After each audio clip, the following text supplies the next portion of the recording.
शाळेचा 12वा डबा, मुलांचा अगदी आवडता डबा होणार आहे.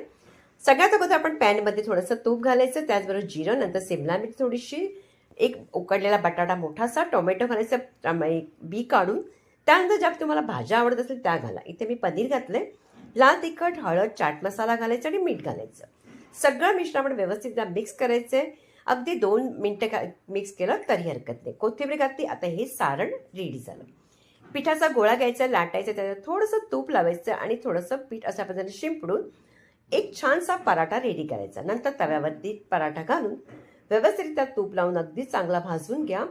आणि चांगला पराठा रेडी झाला की त्याच्यावरती आपण जे सारण रेडी केले ना ते मधोमध अशा साईडनी घालायचं. पनीर तुम्ही याच्यावरती घालू शकता. मी इथे चीज घातलंय, पनीरसुद्धा घालू शकता. आणि असा मस्त असा आपला पराठा रेडी होतो.